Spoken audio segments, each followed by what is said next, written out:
చిన్నపిల్లలారా, మాటలతోనూ నాలుకలతోనూ కాక క్రియలతోనూ సత్యంతోనూ ప్రేమింతుము.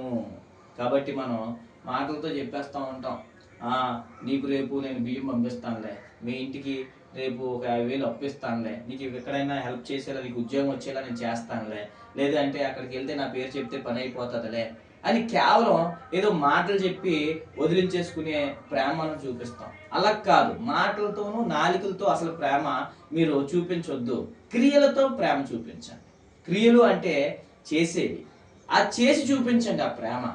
క్రియలతో ప్రేమ చూపించడం వల్ల ఏంటి లాభాలు అంటే దేవుడు చెప్తున్నాడు ఇక్కడ 4 బ్లెస్సింగ్స్ ఇస్తున్నాడు. మీరు క్రియలతో కానీ మీ సహోదరుడి పట్ల మీ నిజమైన ప్రేమ కానీ చూపించారంటే మీకు వచ్చే ఆశీర్వాదాలు ఏంటి అని చెప్తున్నాడు. మొదటి ఆశీర్వాదము అదే 19వ వచనంలో కనపడుతుంది. మీరు సత్య సంబంధులుగా ఉంటారు. క్రియలతో ప్రేమ చూపించడం వల్ల సత్య సంబంధులు అంటే దేవుని మనుషులుగా ఉంటారు. ఎందుకంటే యేసయ్య నేనే మార్గము సత్యము జీవము, కాబట్టి దేవుని మనుషులుగా ఉంటారు మీరు క్రియలతో ప్రేమ చూపించడం వల్ల. రెండో బ్లెస్సింగ్ ఏంటి అంటే అదే 20వ వచనంలో, మీరు మన హృదయములను సమ్మతిపరుచుకుంటున్నాము అంటే దేవుని హృదయంతో మన హృదయం కూడా సమ్మతిపరుస్తుంది. అంటే దాని అర్థం మనం దేవుని హృదయాన్ని కలిగిన వారము.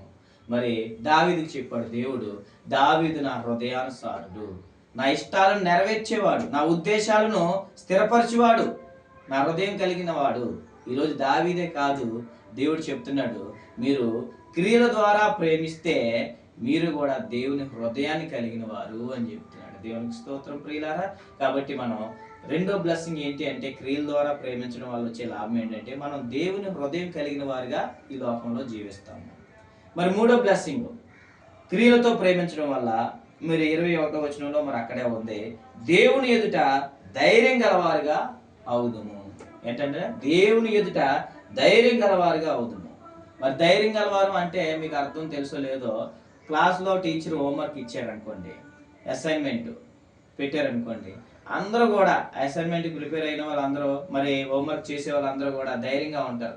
చేయలేని అందరూ అయ్యో బాబు నన్నే అడుగుతాడు, నాకే చెప్తారు, లేచి మా అప్పచెప్పమంటారు, అసైన్మెంట్ రాసి హోంవర్క్ రాసావా లేదా చూపించమంటాడు, నేను రాయలేదు ఎలాగా ఖచ్చితంగా నాకు దెబ్బలు పడతాయి అని వాళ్ళు భయం ఉంటుంది. మరి అదే చేసినోడైతే చాలా ధైర్యంగా ఉంటాడు, ముందు లేచి నేను చెప్తా అంటాడు. అది ధైర్యం అంటే. కాబట్టి క్రియల ద్వారా మనం ప్రేమిస్తే దేవుని ఎదుట రేపు ప్రభు వారి మధ్యాకాశంలోకి వచ్చినప్పుడు మనం ఆయన ఎదుర్కొన్నప్పుడు చాలా ధైర్యంగా ఆయన సభలో కానీ ఆయన ఎదుట కానీ మనం ధైర్యంగా నించుంటాం. ఎందుకు అంటే దేవుడు చెప్పింది మనం చేసాం. క్రియల ద్వారా చేయడం ద్వారా మూడో బ్లెస్సింగ్ ఏంటి అంటే ధైర్యంగా ఉంటాం. మరి నాలుగో బ్లెస్సింగ్, నువ్వు క్రియల ద్వారా నీ సహోదరుడి పట్ల ప్రేమ చూపిస్తే అక్కడ 22వ వచనంలో మాట్లాడుతున్నాడు దేవుడు, మనం ఏమి అడిగినను అది ఆయన వలన మనకు దొరుకును. దేవునికి స్తోత్రం.